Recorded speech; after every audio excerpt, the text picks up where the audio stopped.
¿La luz check engine de tu vehículo está encendida? Podemos ayudarte con O'Reilly Veriscan. Es gratis y provee un informe con soluciones basadas en más de 650 millones de escaneos verificados por técnicos maestros certificados ASE. Y si necesitas ayuda, podemos recomendarte un taller. Pregunta por O'Reilly Veriscan. O'Reilly Auto Parts.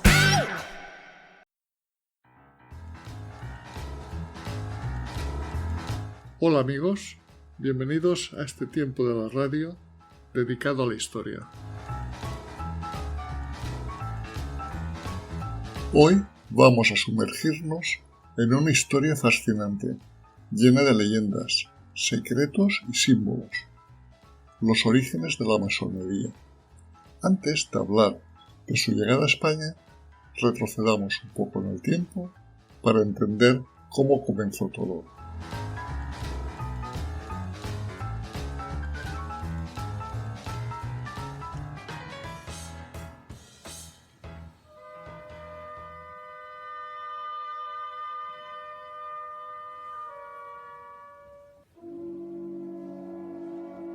En el siglo XVIII, algunos investigadores, entre los que se encontraban Anderson y Desaguiliers, intentaron darle un aire de nobleza a la masonería.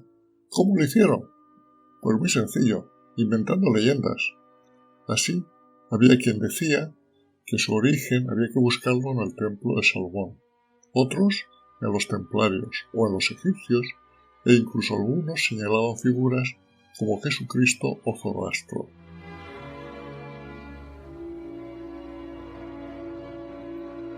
Una de las leyendas más emblemáticas es la de Hiram, un arquitecto excepcional que trabajó en la construcción del Templo de Jerusalén. Según la tradición masónica, Hiram organizaba a sus trabajadores en 3 grupos: aprendices, compañeros y maestros. Cada uno de estos grupos tenía sus propios secretos, señales y gestos para reconocerse. Sin embargo, la historia toma un giro trágico cuando 3 discípulos, ansiosos por conocer los secretos del maestro, asesinan a Hiram al negarse éste a revelárselos. Este relato se convirtió en un símbolo central de los rituales masónicos, representando la lealtad, el secreto y la búsqueda del conocimiento. Aunque la leyenda de Hiram es fundamental en la masonería, algunos historiadores, como Menéndez Pelayo, la consideran más un cuento fantástico que un hecho histórico.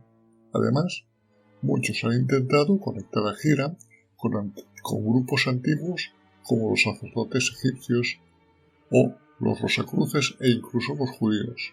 Sin embargo, estas conexiones parecen más un intento de dotar a la masonería de un aura de misterio y antigüedad que algo basado en hechos reales. Dejando a un lado las leyendas, la masonería en su forma más antigua probablemente surgió de los gremios de constructores medievales. Estos gremios, compuestos por albañiles y picapedreros, tenían sus propios rituales, símbolos y contraseñas para reconocerse entre sí. Con el tiempo, estos grupos evolucionaron y se transformaron en lo que hoy conocemos como masonería.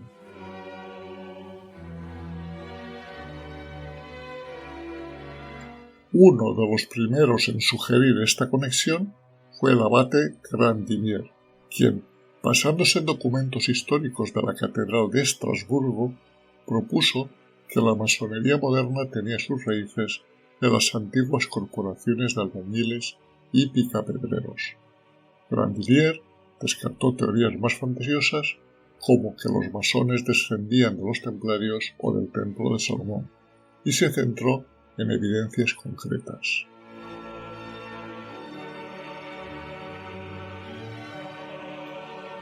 Por otro lado, Joseph de Maistre, un masón, también reflexionó sobre los orígenes de la masonería. Aunque al principio se preguntaba por qué la gente se reunía para realizar rituales extraños y hablar de símbolos que parecían no significar nada, terminó llegando a una conclusión similar a la de Grandier, que la masonería tenía sus raíces en los gremios de constructores medievales. Maistre mencionó Estos gremios, especialmente en Alemania e Inglaterra, tenían una organización muy estructurada. Había maestros, compañeros y aprendices, que usaban símbolos como la escuadra y el compás. Además, tenían rituales de iniciación, juramentos de secreto y un sistema de ayuda mutua para los miembros que caían en desgracia.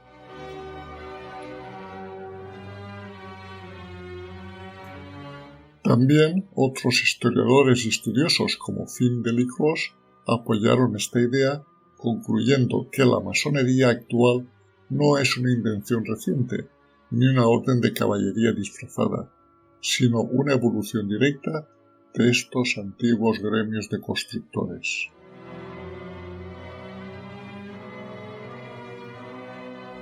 Las logias de los albañiles medievales no eran simples talleres, eran espacios donde los canteros trabajaban, pero también donde se impartían enseñanzas y se aplicaban las reglas del oficio.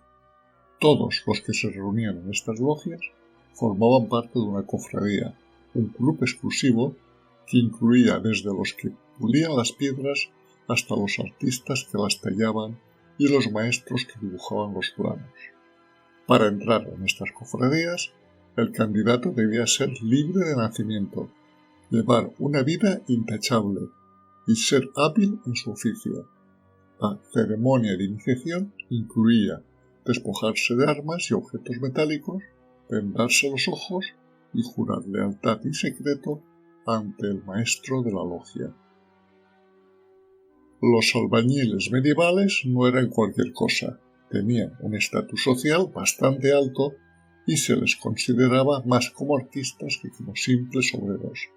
Tanto es así que hasta representaban a Dios como un arquitecto dibujando el universo con un compás. Llegar a ser maestro albañil era como convertirse en una celebridad de la época.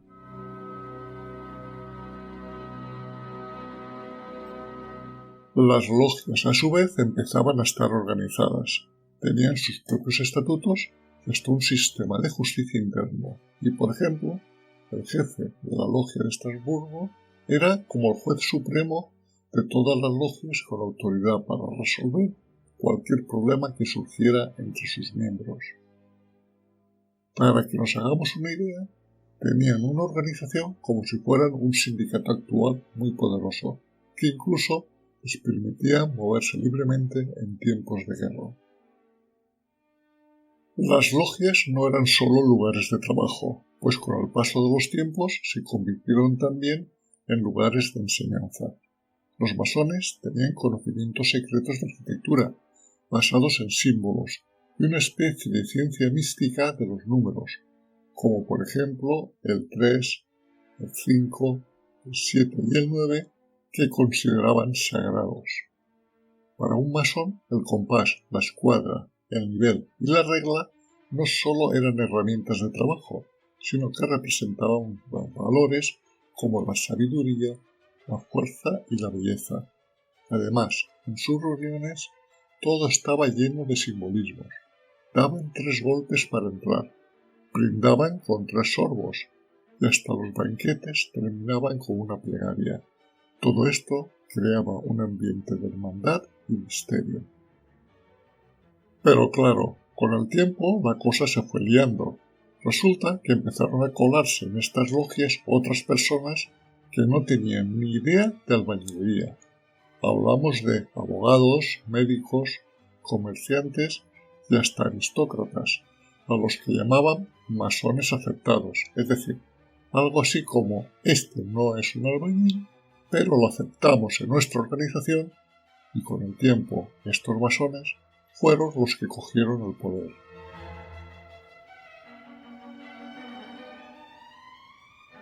Así que la masonería evolucionó de ser una organización de constructores a una sociedad filosófica.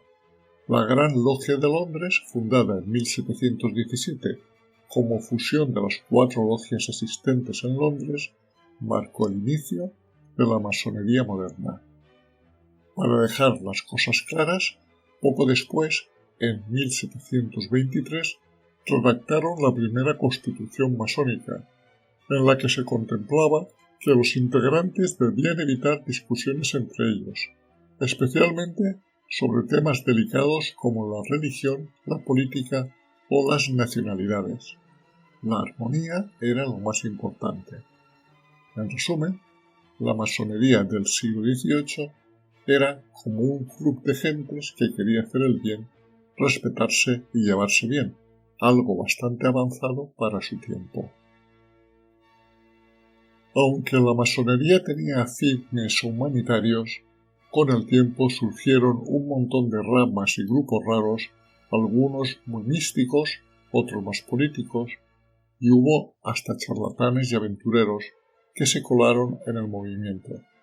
Esto llevó a que a finales del siglo XVIII aparecieran críticas tanto desde fuera como desde dentro, donde algunos masones denunciaban a los que se habían desviado de los principios originales.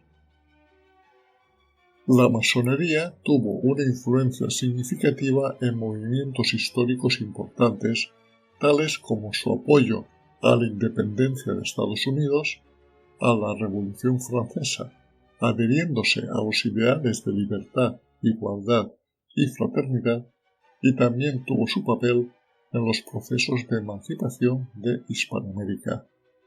Y todo ello le valió, como no, la condena por parte de la Iglesia Católica, especialmente por su carácter laico y racionalista, llegando a ser considerada como obra del demonio.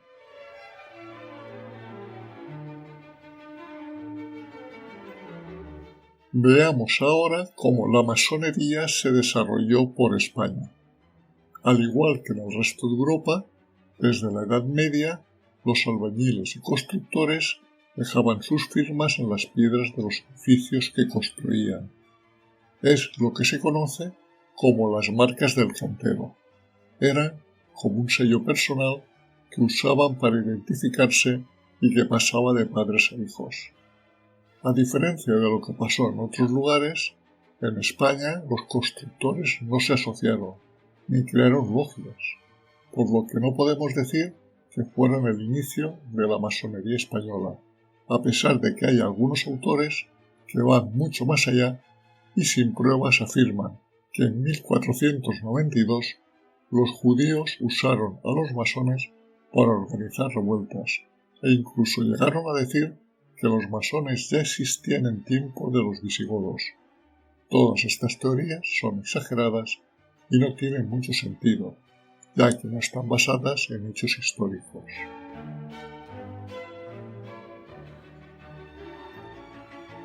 La masonería en España durante el siglo XVIII tuvo un desarrollo escaso y fragmentado, marcado por la clandestinidad, la persecución y los vaivenes políticos del país.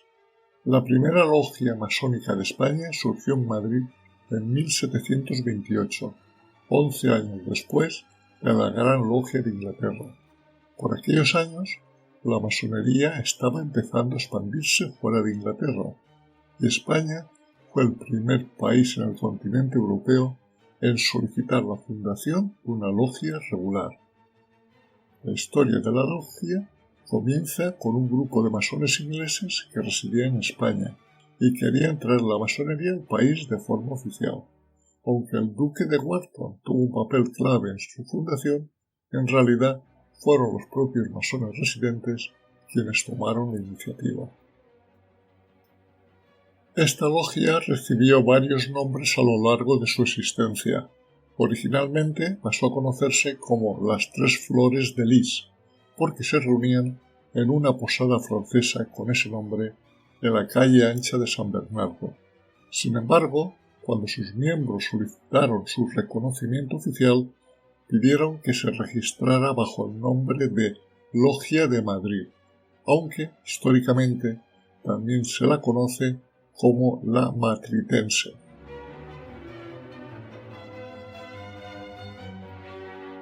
El reconocimiento oficial se inició en abril de 1728, cuando los miembros de la logia, entre los que se encontraba el duque de Wharton, enviaron una carta a la Gran Logia de Inglaterra pidiendo ser formalmente reconocidos y que se les permitiera seguir creciendo de forma regulada. La Gran Logia de Inglaterra recibió la carta, pero no contestó hasta marzo de 1729, cuando se preparó la patente de fundación y se entregó la misma a Charles Lawrence, que en aquel momento era el líder de la Logia de Madrid. A pesar de obtener este reconocimiento, la Logia madrileña no tuvo una vida muy activa. Aunque aparecía en los registros de la Gran Logia de Inglaterra durante años, no enviaba listas de nuevos miembros ni parecía tener actividad, por lo que en 1768 su nombre fue eliminado de los registros junto con otras logias extranjeras que ya no daban señales de actividad. A lo largo del tiempo se han contado muchas historias sobre esta primera logia española, y en muchos casos se han exagerado o distorsionado los hechos. Hay algunos historiadores del siglo XIX que decían que en 1727 ya tenía 200 miembros y que la masonería española, en la figura de la Gran Logia Gran Oriente Nacional de España, deriva directamente de esta logia, pero en realidad, para cuando se estima que se fundó esta última, hacia 1780, la Logia de Madrid ya llevaba 12 años eliminada de los registros como logia en Londres.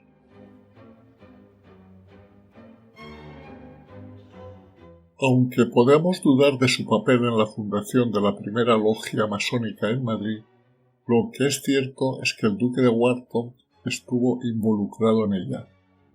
Este hombre era conocido por su inteligencia, pero también por su inestabilidad, vertinaje y falta de principios morales. Fue gran maestre de la Gran Logia de Inglaterra y expulsado de la misma en 1729 debido a su comportamiento escandaloso y a su vida personal desordenada.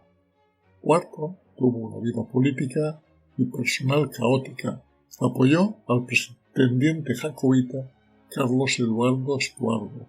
Se exilió en España, en donde se convirtió al catolicismo para casarse con una dama en Madrid, y participó en el sitio de Gibraltar al servicio del rey Felipe V, lo que le valió ser acusado de traición en Inglaterra.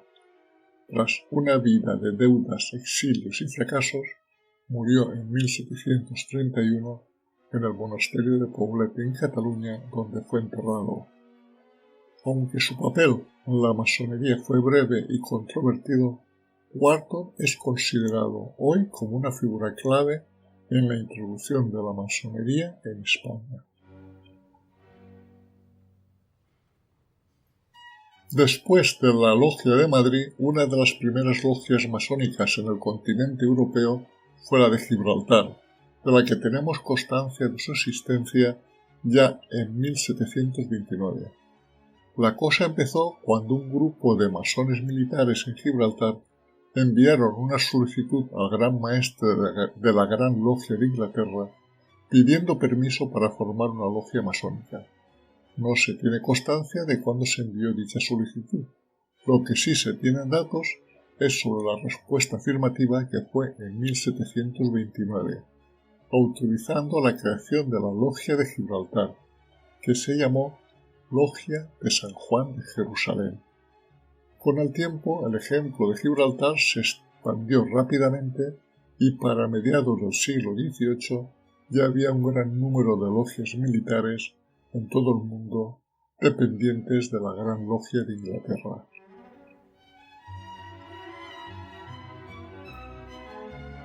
A la vista de la expansión que estaba llevando la masonería, la Iglesia Católica no estuvo quieta. En 1738, el Papa Clemente XII emitió una bula de nombre Liberi Muratori, con la que se condenaba a la masonería y se dictaban normas para evitar la expansión de esta sociedad, pues era considerada como un peligro para la Iglesia. En España, la Inquisición recibió la información sobre la bula y decidió actuar, y así, el Inquisidor General de España, el arzobispo Andrés de Orbe, publicó la bula en octubre de 1738, ordenando que se prohibieran las reuniones de masones y que se persiguiera a quienes participaran en ellas.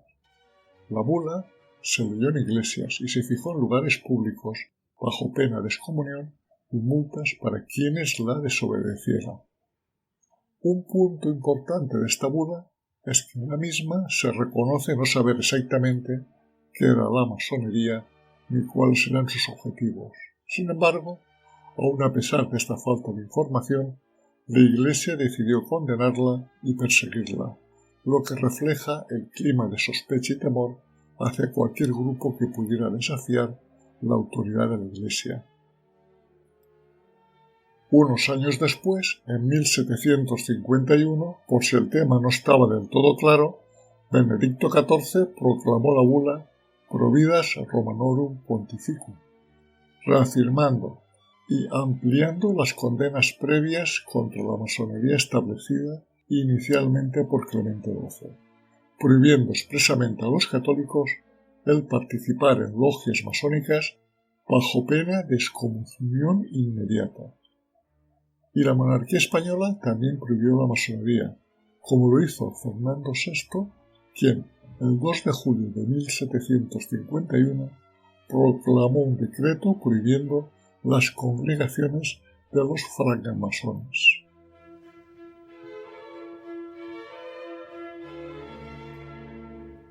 Y así llegamos al reinado de Carlos III, con su primer ministro, el conde de Aranda, que ha pasado a la historia por su papel en la expulsión de los jesuitas de España en 1767, su cercanía con las ideas de la Ilustración y su supuesta vinculación con la masonería.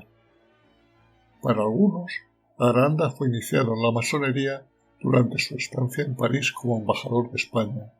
Para otros fue en Praga, en la corte de Federico Augusto, y hay quien vincula la figura del conde de Aranda con la creación de la logia Gran Oriente Nacional de España, primera logia puramente española, aunque este tema está en la actualidad envuelto en continuas disputas. Y es que, para el año de la supuesta fundación de esta logia, 1780, el conde de Aranda no estaba en Madrid, pues se encontraba en Francia de embajador y no regresó a Madrid hasta 1787. Los que sí estaban en Madrid y en siglos posteriores se dice que fueron integrantes de esta logia fueron, entre otros, Manuel de Roda, ministro de Gracia y Justicia, Pablo de Olavide, superintendente de las colonias de Sierra Morena, y el conde de Floridablanca. Sin embargo, no se han hallado actas fundacionales ni correspondencia original que certifique la creación formal del Gran Oriente Nacional de España.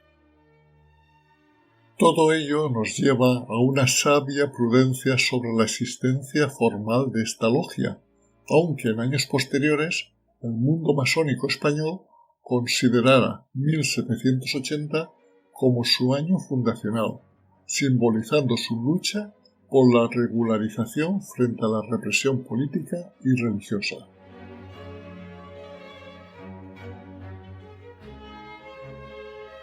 Como resumen, podemos decir que la masonería en España durante el siglo XVIII fue escasa y fragmentada, marcada por la clandestinidad y la persecución.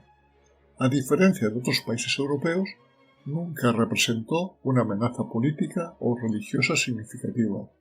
Sin embargo, su presencia reflejó los ideales de fraternidad y tolerancia que caracterizaron a esta sociedad en el resto del mundo.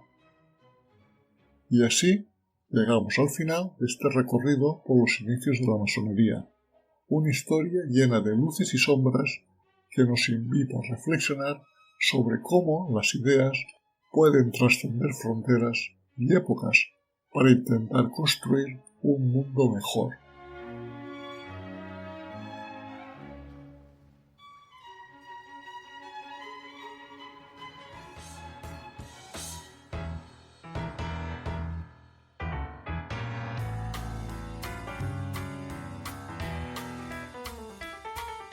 Si estás interesado en otros temas de historia, nos puedes seguir en YouTube en el canal Desde mi Retiro y en iVoox, Spotify y Google Podcast en el canal Un poco de Historia. Este proyecto radiofónico, creado desde mi retiro a la España profunda, es una realización, para bien o para mal, de José Luis García, ciudadano del mundo.